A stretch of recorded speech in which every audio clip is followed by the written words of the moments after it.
Okay, now I've got a lot of experts. Oh, what's up, guys? Welcome back. We are in an episode of Dr. Phil, and let me tell you, we are talking about weed, man. They're talking, they got this side that agrees with weed and this side that says no, and man, I want to kind of listen to see if they've got any good arguments and if it's really worth listening to. So let's be a fly on the wall and listen to whether or not America is too high on marijuana, man. Come on. And thank you to our sponsors, Spider Farmer. If you head on over to spiderfarmer.ca, check out their website. You can see some of the best lights in the game for an affordable, budget, economical cost. Use promo code PIGEONS5, save a few dollars off at checkout, and thank them for being a sponsor of today's video. And of course, a huge shout out to AC Infinity. We appreciate their sponsorship of this channel. If you head over to acinfinity.com, use promo code PIGEONS420, you can check out any and all of these products, whether it's their humidifiers to their oscillating fans, you name it, they've got you covered. Use promo code PIGEONS420, save a few dollars off at checkout, and thank them for being a sponsor of today's video. Let's go! Well, joining us is Dr. Kevin Sabet. He is the president and CEO of Smart Approaches to Marijuana, a nonprofit organization. He's high. Look at his eyes. That advocates against the legalization of marijuana. Also here is Karen O'Keefe, who is the director of state policies for the Marijuana Policy Project, which has successfully helped lobby efforts in state marijuana legalization and decriminalization campaigns. So, you two are on opposite sides of this. Let me start with you, Dr. Sabet. You believe that pro-legalizers are lying to the American people. What are they lying about? Well, listen, this is Big Tobacco 2.0, right? We're bringing the bad old days of tobacco from the 1930s, where we have an industry whose business it is to get people addicted. It's all about money. So when you talk about 68% of Americans, for example, agreeing with legalization, many of those people agree with decriminalization, which is different. I don't want people going to prison for pot. I don't think you should be locked up. I'm not saying you're a bad person. Ah, yes, the common buzzwords of decriminalization. That is only a farce used by those in power to make you think that it's actually going to solve a problem. Decriminalization wipes the hands clean of those that are there to regulate policy and puts the issue into the hands of cartel, puts it in the hands of gangs. You don't get to regulate it, so they get to determine price, where to get it, how to get it, who distributes it, and everything. If you make legalization happen, you then can there regulate who has access and when, and we can decide who is going to participate in the system, not the gangs and cartels. The underground has no say in this, but for as long as we are decriminalized or just prohibited, these gangs get all the power and we don't get anything. Oh, decriminalization, I hate that term. But that is very different than what we have now, which is mass commercialization and an industry making money off of saying this is harmless. And it's what Big Tobacco did for 100 years until we sort of woke up as a country and saw, wait a minute, we've been lied to and we have the death count. We're now beginning to see that with marijuana. So you shouldn't go to prison, but we don't need to have billboards of, pot gummy bears and all these kid-friendly products that, drug dealers didn't come up with. That classic tobacco argument that tobacco was so bad and when people told us it was so good, and it wasn't until America woke up that we started to see that they was lying to us, man. I hate that argument. I hate that argument because it's the same one every time. Because, you cannot compare tobacco to cannabis. People didn't just wake up in America. They started to realize, wait a second, despite what these doctors and these athletes and these paid people are telling me, tobacco's killing people, man. My grandfather, my daddy, my brother, my sister, they've died to tobacco. That's contrary to what the popular opinion was telling you at the time about tobacco.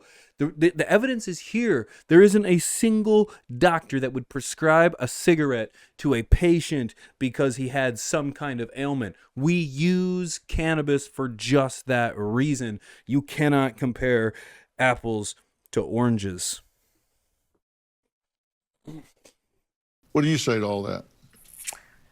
Marijuana is far safer than alcohol. And like alcohol prohibition before it, marijuana prohibition has been a disastrous failure. The reason Americans think that marijuana should be legal is because they've seen that the lies that they're told about it aren't true. Well, we have 82,000 people in America dying every year from the chronic impacts of the health impacts of alcohol. Marijuana isn't even shown to increase mortality. 2,000 people every single year are Girl, I got the pasties too. You need some of this? dying from alcohol poisoning. Cannabis has not been shown to cause a fatal overdose. I've sat in hearing room after hearing room with people that are volunteering their time, former law enforcement, former doctors, people that care about racial and social justice, and to portray them as if they're working for some shill of a company is just offensive, and it's offensive to me. All of them, but unfortunately, the members of your board of directors are of the organization. I don't think you, but your board. They're profiting off of marijuana being legalized. They are CEOs of companies who make money the more that you sell. So the reason why every president, from Barack Obama, who I worked for, to George Bush, to to even Joe Biden, opposes legalization, as well as every single major medical association in this country that opposes it, is because they see that we don't need another legal drug. Bill, I'm going to need you to check the validity of that statement. He said every single medical professional. Sounds a little sus. Alcohol, the train has left the station. 80% of people drank during Prohibition. That's why you couldn't prohibit it. We're still way below that for marijuana, so I think we're comparing apples and oranges there. Apples to oranges? Didn't he just compare tobacco to cannabis? But there's a reason why every medical group and, frankly, a lot of leaders from both parties, they don't want to see this legal. Well, let me ask you a question. Anytime somebody is selling me something, I just kind of like to know what their agenda is, what their stake in the game is. And you do have a stake in the game. You get paid to sell marijuana legalization, right? So I graduated in the top 10% of my class at law school. I could have been making much more. Did you get paid? You didn't tell me you was getting paid. Can I get paid? Fuck. If I'd gone into private practice. If my goal were to make money instead of devoting my life to an issue that I care about and to making the world a better place, this is not the career path I would have taken. This is Dr. Ronit Lev. She's an ER physician at Scripps Mercy Hospital in San Diego. And she says Americans are being misled about how dangerous marijuana and particularly the high THC products really are. And you've dealt with a lot of children that have gotten a hold of these products accidentally and show up in the ER. Yeah, Dr. Phil, the #1 poisoning in children in the United States in babies under the age of 5 is THC. We treated a child who got into his mom's gummy bears, one gummy bear. He ended up in a coma with his eyes rotating on his head, and there's no What's your excuse? antidote. He just had to be in the hospital and wait for it to detoxify. So the baby didn't die? You just had to wait for it to wear off? Well, that doesn't sound like it was that bad at all. Imagine if that was alcohol or tobacco. What do you think would have been wrong with that child then? They just walked it off. And I just wanted to correct a couple points, Karen, that you made. One point that you made is it's safer than alcohol, and I just wanted to differ on that. No one died from one smoke of tobacco, and that's kind of the analogy you're making with marijuana. You know this constant reference to tobacco, every argument? Can we make it very clear that the tobacco and cannabis are very different? Why don't we ever refer to roses and cannabis? Because I feel like there'd be more of a correlation. How about tomatoes and cannabis? No one's ever died from tomatoes? No. Roses? No. Shit. Why are we using tobacco? It just doesn't, it's not even a fair argument. But if you look at completed teen suicides, you have way more deaths with THC, the active component in marijuana, than you do from alcohol. So that's one example where it's not safer. Alcohol use doesn't cause psychosis, where it's a really high risk with THC. You don't have agitated delirium and a whole slew of other complaints with alcohol. So I think, that just saying, oh, it's safer than alcohol, we have to look at every product for its specific risks. I was just looking at the CDC data to see how many deaths there were due to alcohol, and it said there were 990 deaths due to alcohol-induced psychosis. So I just wanted to correct that there are indeed, according to the CDC, hundreds of deaths from alcohol-induced psychosis that are part of the 82,000 a year from alcohol. Oh, bitch did some Googling. I knew she was good for something, man. Of course there's deaths to alcohol psychosis, man. I don't know what kind of statistics she's pulling things from. I just don't get it. I don't get it. But way to do your Wikipedia on the side, girl. Yeah, that's what I'm talking about. The public about the detrimental impacts of THC on brain health in teenagers. Yeah, her son took his own life after regularly using high-potency cannabis products, which he'd purchased legally with a med card. The conversation Laura Stack had with her son Johnny 2 years ago still lingers painfully in her memory. He said, "I just want you to know that you were right." He said, "You told me that marijuana would hurt my brain, and it has ruined my mind and my life." 3 days later, sheriff's deputies woke her and her husband in the middle of the night to report that Johnny was dead. I jumped off the top of the RTD building on Lincoln Station, thinking the mob was after him. Well, it was nearly 3 years ago when Laura Stack's 19-year-old son Johnny died by jumping from a 6-story building. And Laura says legalization allowed Johnny to easily access high-potency marijuana concentrate that she says led to psychosis and ultimately his death.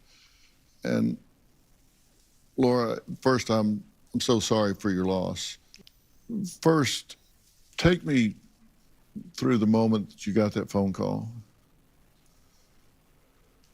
It's hard to relive that, something you try to put out of your mind.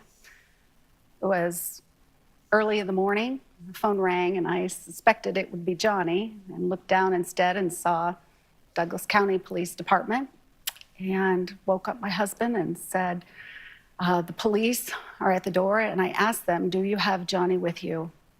And they said, "No, ma'am, I'm sorry, I do not." And a cold chill went through my veins, and I went down, and there was a police officer and a woman in black standing there. We let them in, instinctively sat down, asked what happened. He said, "Ma'am, I'm with the coroner's office, and I'm so sorry to tell you that your son is deceased." So I heard myself screaming, falling into my husband's arms, and that was honestly the last thing that I suspected. I thought maybe he was in jail or had gotten into a car accident or something else. I did not expect that he was gone. When you found out how he died, did you immediately connect that back to the conversation where he said you were right? It wasn't until after his death, when I started writing and researching and forming our nonprofit, that I really understood the potency and how what he had used had ruined his mind, and he knew it had. But I didn't know about how brain development changes, even though you can't die from an overdose because there aren't cannabinoid 1 receptors in your brainstem. You can absolutely overdose on it and have acute intoxication, a 5-fold increase in psychosis, a 7-fold increase in suicidality. According to the National Institutes on Drug Abuse, cannabis use does cause suicidal thinking, suicide attempts, and sadly, suicide in my son. And when he died, he did not have THC in his blood, correct? No. All right, so there's really a lot to unpack there when it comes to this lady and her story. Of course, my condolences to her and her family. No one should have to see the passing of their child. It is a travesty, but it seems that there's a lot more at play here than just the idea that cannabis causes suicidal thoughts. It's clear that she also states that she warned him of cannabis before he had any kind of thoughts. or that she might have known that there was a reason why he shouldn't be using cannabis in the first place. She says she warns him that cannabis is the devil. He comes to her and says, "You're right, mama, cannabis is the devil." But then it's stated that there was no THC in his system at the time of his death.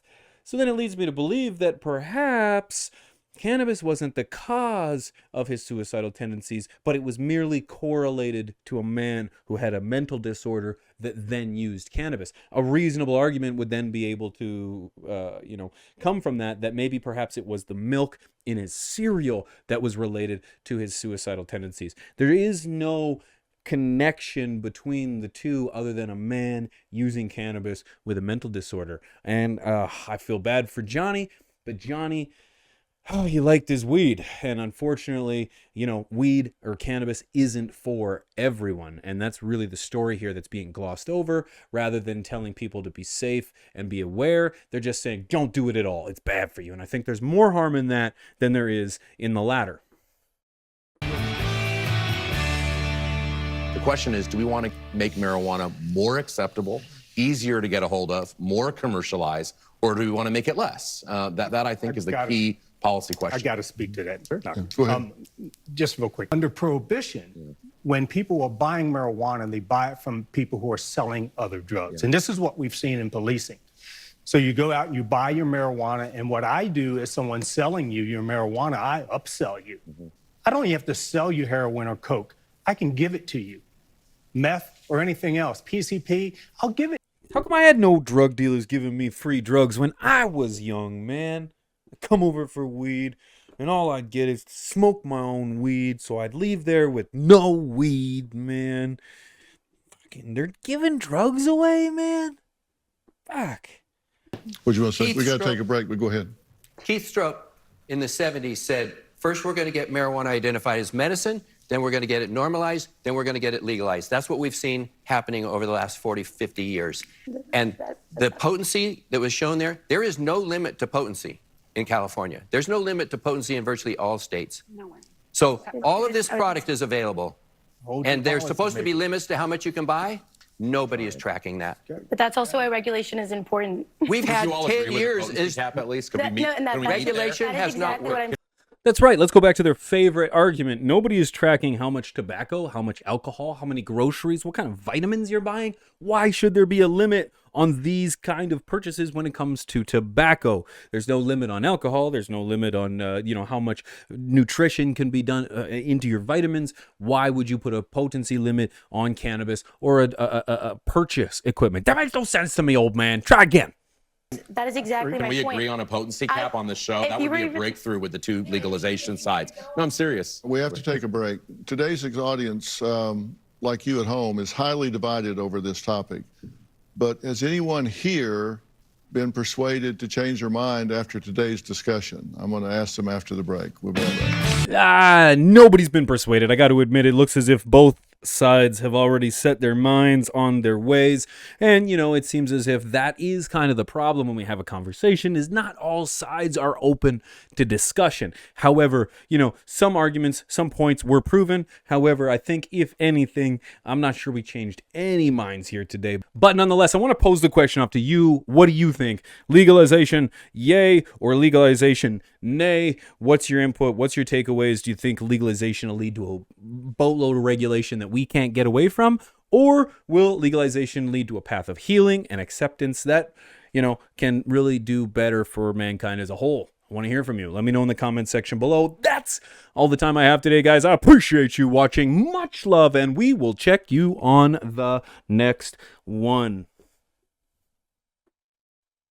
Peace.